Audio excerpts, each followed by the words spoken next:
Good day, everyone. It's been a while since I brought you some fresh content, and for today I'm bringing you a Sprue review. Today we're having a close look, in fact a deep dive on the Sprue for the Venomcrawler available in the Shadow Spear box set. And this was something that I split with a friend, and he was very happy to sell me the Venomcrawler itself.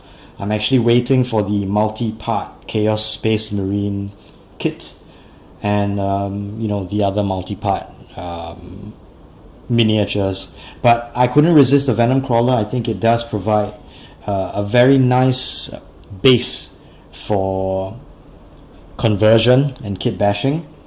So I decided to get it first, and being a card-carrying Slaneshi, anything with a spider body and the potential to swap out that torso for the upper torso of perhaps a Demon Prince will be actually quite fun. So without much delay, let's have a look at all the individual components for the Venomcrawler. You'll see that there are a fair amount of parts for a mono pose kit. It is, after all, for all intents and purposes, a vehicle or dreadnought. However, it does scream mono pose. You'll see that a lot of the joints for the legs and a lot of the parts where our leg actually touches the base,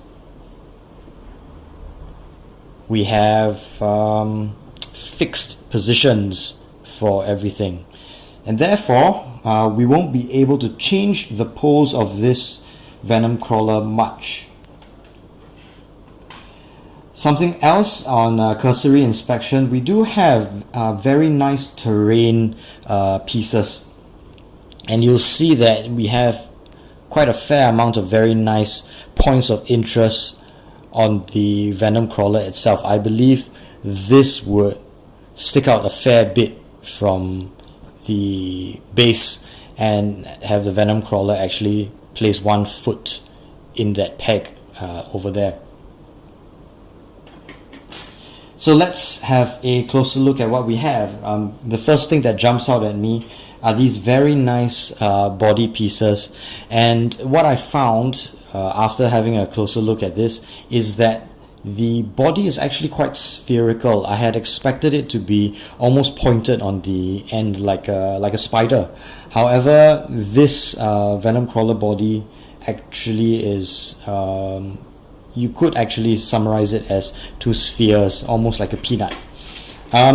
I have no problem with that. I think it's a very nice sculpt, and if we do take a closer look, you'll see that we have very nice details here. The mouth coming out, the mouth with the tongue coming out on one side, and on the other, I don't believe anything is put inside here in the assembly. There is a gaping mouth. It's pretty nice. I actually like the fact that this is quite chaos agnostic. You could very easily paint goo coming out of this mouth and pass it off as a very Nurglish Death Guard miniature. Also, you could very easily paint goo coming out of this mouth, and you could really pass it off as a very Slaneshi, Emperor's Children-ish miniature. Moving on, you'll see that in the preview images given to us by Warhammer community, it does have a large crest and trophy rack above its abdomen, and that's what you see here. And it is a very, very nice sculpt. You've got the chains strung up between two spikes. You've got a little skull there as well. And what I like about it is that it is removable, so you don't have to put it on. It's not critical to the assembly of the whole model. And the gaps that are left behind by not assembling that little thing, you have little holes along his back that will be left behind by not assembling it. That provides a fair amount of potential for kit bashing. Onto the legs, you'll see that this is a 6-legged creature. You've got large hind legs and 2 pairs of forelimbs, and what they look like, and I believe that the largest of them are the hind legs. The hind legs actually have these shells on the tip, and what they look like is this, almost reminiscent of the Chaos Defiler, but a little bit smaller. And these shells, I believe, these shell-like pieces, I believe, slot in like that. And it is a pretty nice sculpt. I'm still pretty impressed with what I see. A couple of other reviewers have said these bits tend to be a bit fiddly, and I will post in the comments if I do find any problems assembling this, and will caution all of you if I do. So those are the hind legs. The other hind leg is here. So that's another hind leg with the corresponding shell-like spike, I believe, somewhere on this sprue. And there we are. So that's the corresponding spike, where it would be somewhere there. So far, it's pretty nice. You'll notice that on these spikes, you actually have molded scratches in the plastic, which is pretty nice, because then for those of you who don't want to paint motifs on the flat sheets of armor, you do have something nice for your known oil or your washes to sink into and give it a very chaotic warp, torn and warped feeling. Hind legs done. You'll see that the forelimbs, you'll see a pair of them here, while they do also have the scratches and chips here. They are smaller and not as majestic as the hind legs, but they are nonetheless incredibly detailed. You'll see the 8-pointed star, or parts of the 8-pointed star represented around. You'll see in some of the forelimbs, and I believe that these would be the frontmost legs and these would be behind that. Correct me if I'm wrong. I will be assembling this without instructions, and I will let you know if they are indeed the middle pair or the front pair. Looking at it now, it could be that these are the middle pair and the front pair are actually these very large scythe-like mandibles. I will update possibly on my Instagram or the Facebook. That's another mid leg, I believe, and you'll see all of them have those nice details, and the legs are not identical, which I appreciate a lot. You'll see that on this leg you have a nice spike and chaotic arrow, and on this one you'll see that they are slightly different. I could be wrong, but it does appear that these are different designs. Let me have a closer look.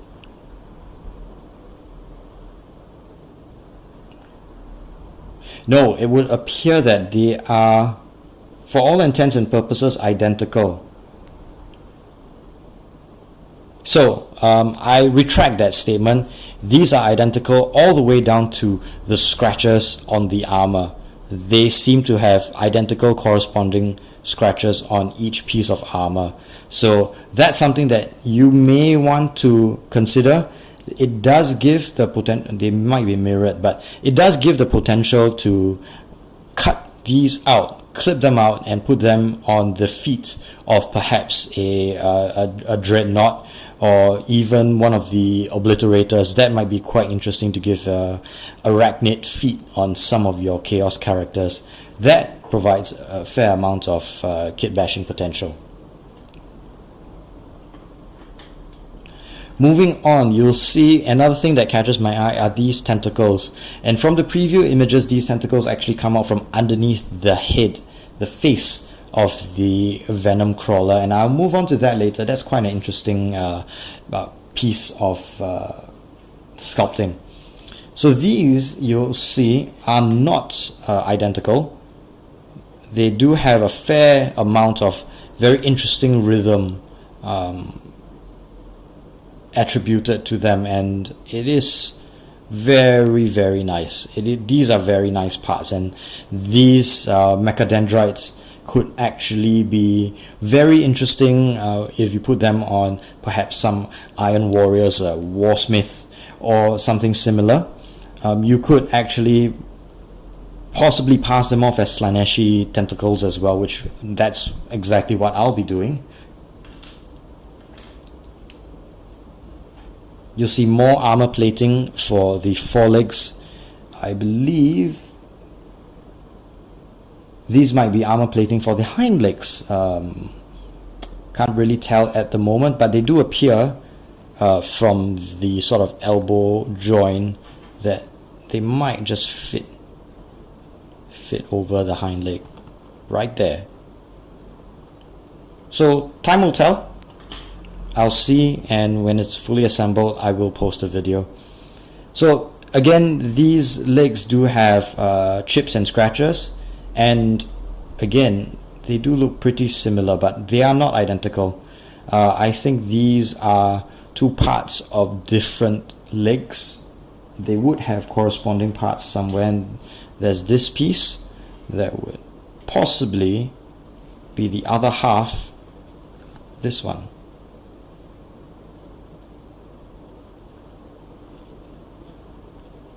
So it'd possibly be the other half of this leg here. And again, these are interesting parts to kit bash with. I think large pieces of armor that are fairly generic looking enough will be very useful for kit bashing if you don't use them on the Venomcrawler. I will obviously be using most of the Venomcrawler for a project of mine, but there will be a fair enough of parts left over. Now, let's move on back to the body of the Venomcrawler. You'll see a very, very nice mechanical parts, but underneath it all you see flesh. And I like these new types of motifs where you have sort of fleshy tendrils, but they peel open and reveal little metallic pipes and conduits underneath. That's very nice. I love this cybernetic, almost like Doom, like the video game Doom, where you have sort of a mixture of flesh and metal. I really love the way they're doing this, and they're trying to make it more pronounced in a lot of the models. Now, the belly of the beast does not have a lot of flesh. You do have some soft looking bits at the bottom there, but it is mostly hard sculpted looking metal. Again, on the back there's a little bit of fleshy parts there, and then back to metal armor plating. So that's the rear half, and it does appear that there are weapons that will be placed here, and I need to find those weapons. They might not be in the package that I was sent, so stand by for those. I might come back in and show you those weapons in another video. Now, onto the face. You'll see that one half of the model actually has a tongue and teeth, which look pretty nice, and if you merge it together with the corresponding half, you'll see that it does form almost a mouth with teeth sticking out. But it does come with an additional part, and that's this one. So this almost looks like a war boss iron jaw from an orc miniature, because you've got lots of like eye pods and even a lower jaw with nice teeth sticking out. But it is bone. It is very chaosy, very space marine looking, and this would fit like a sleeve over the head once you assemble it. And I do believe that this will be a very, very interesting little part that you could even transplant into other miniatures. This entire section is quite beautiful, if I do say so myself. And with the addition part and the tongue sticking out, you do have a lot of depth and dimension on this model. So I'm very pleased with it. And for now, that's the Sprue review of the new Chaos Demonkin Venomcrawler. Very, very happy with this model. I will have to give my friend a call for him to send me those weapons that fit on the either side of the abdomen of the Venomcrawler, and I will create a supplementary video to go a little bit deeper into what that looks like. Now, before I sign off, I do notice that there are a couple of nice parts here as well. You'll see smokestacks, almost exhaust pipes on either side of the body, and those are very, very nice. And I think I have some missing parts there as well, so I will create a supplementary video to go into detail on the Venomcrawler as I start to assemble it as well. So thank you all for your time, thank you for watching, and please do like and subscribe to this channel, and do visit my website at half-box.com. It is a new website. It's a community for modelers and hobbyists to buy, sell, trade, and share information and models with people who live near them, who are in the same town. So please give that a visit, and don't forget to like and subscribe. Good day, everyone. So here's a little addendum to that video. I've assembled the face of Spidey, and it does appear pretty nice. And like I said, there's a lot of dimension on the face. That is a very, very nice sculpt. And you'll see that there are indeed 6 ports for legs, and 2 on his chest or belly, however you want to look at him, for his mechadendrites, those tentacles that you see over there. So pretty nice. Updates coming once I get the missing parts and just sub-assemble him to see what he looks like.